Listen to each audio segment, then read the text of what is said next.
Priorité Santé sur RFI. Melinda Gates, bonjour. Hello.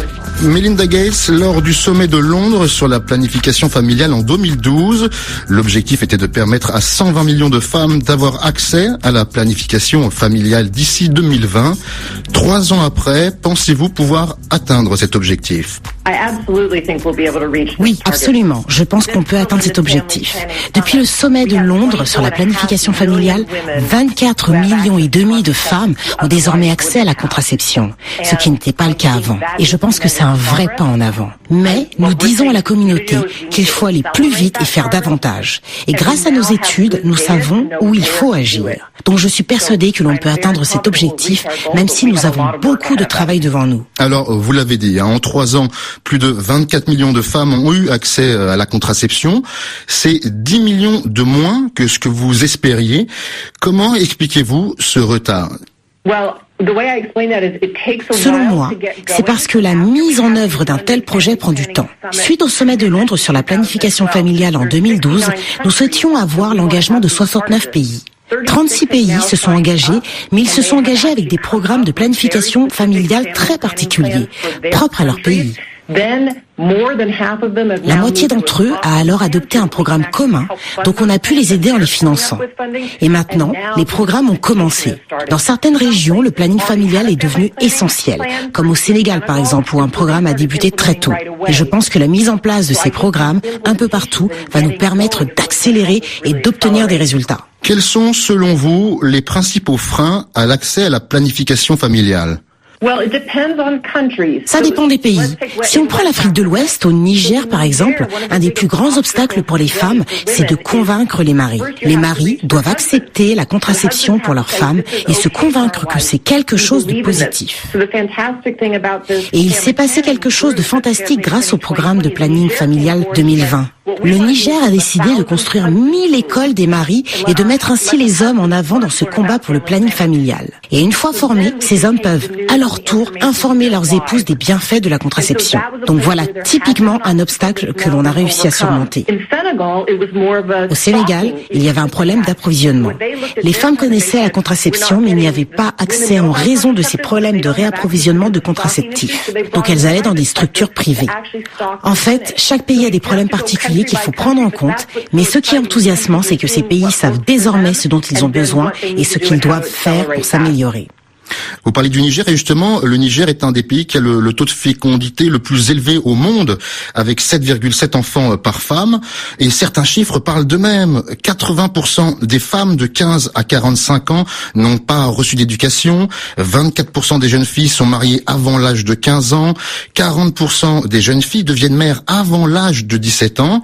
Est-ce que l'accès à l'éducation des filles et la lutte contre les mariages précoces font partie de vos préoccupations, sachant qu'il y a un lien direct avec la planification familiale?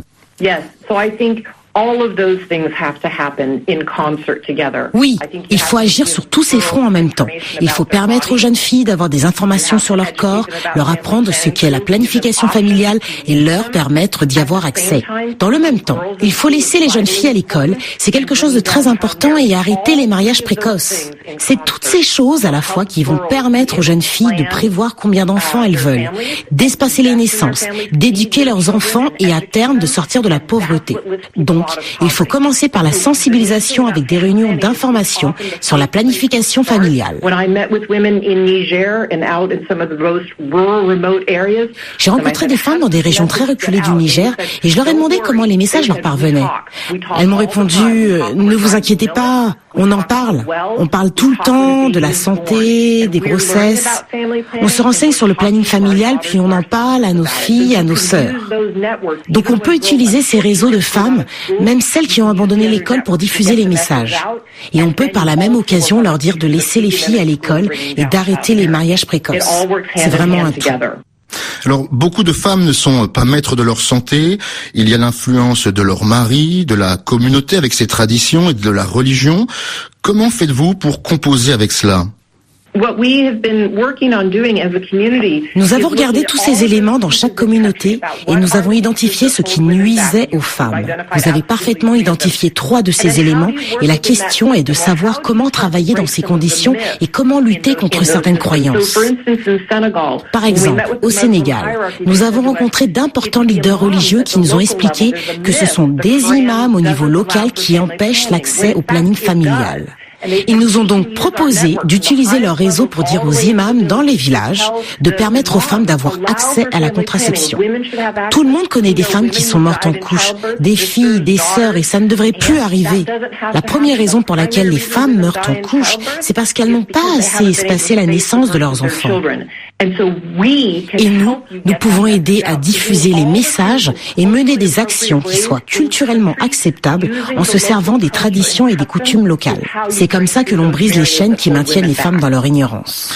L'avortement est interdit dans de nombreux pays, ce qui n'empêche pas les avortements clandestins, avec leurs conséquences dramatiques.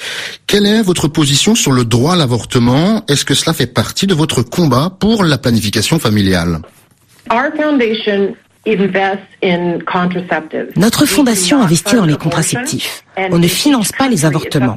C'est à chaque pays de se positionner légalement sur cette question et de prendre une décision sur cette question délicate.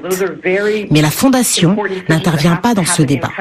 Nous intervenons uniquement sur la contraception.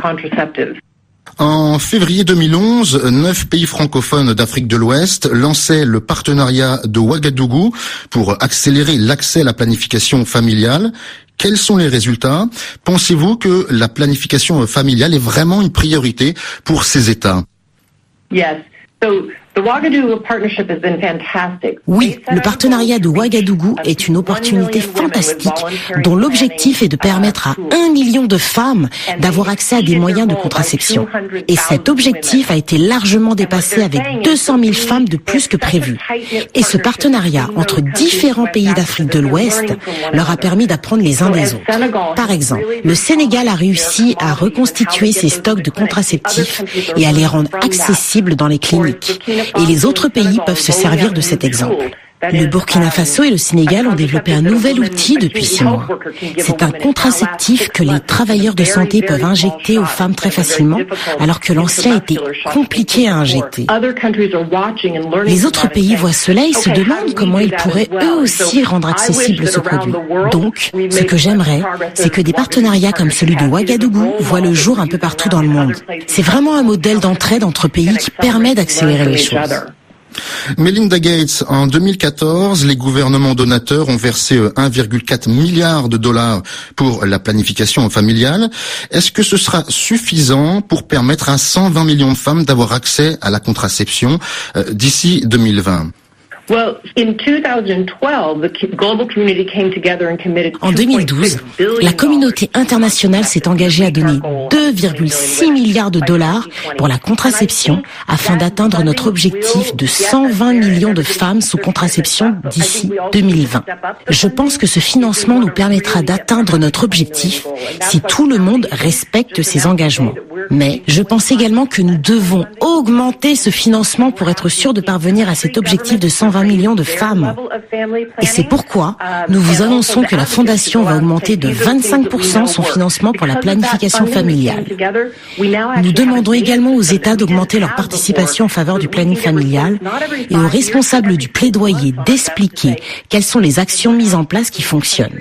Et grâce à l'ensemble de ces financements, nous avons désormais un système de données que nous n'avions pas auparavant et qui nous permet d'obtenir des rapports tous les 6 mois et non plus tous les 5 ans pour pouvoir dire « voici ce qui marche dans tel pays ». Nous avons des indicateurs précis qui nous permettent de dire que tel programme marche, que tel autre au contraire ne fonctionne pas, ce qui nous permet de savoir où agir précisément. Nous demandons donc à l'ensemble des États de regarder dans leur propre pays la façon dont ils pourraient progresser, soit à travers un nouveau financement, soit à travers des initiatives spécifiques. Donc vous l'avez dit, la fondation Bill et Melinda Gates va augmenter sa participation financière de 25%. Mais très concrètement, de combien avez-vous besoin et combien votre fondation est prête à donner? Concrètement, lorsque nous nous sommes réunis en 2012, nous avons estimé qu'il nous faudrait 2,3 milliards de dollars pour atteindre notre objectif. L'essentiel de cette somme nous est parvenu, mais il reste des étapes. C'est pourquoi nous avons besoin de tout le monde, bailleurs de fonds et États. Lors du sommet sur le planning familial, notre fondation s'est engagée à donner 700 millions de dollars et aujourd'hui nous souhaitons donner 120 millions supplémentaires.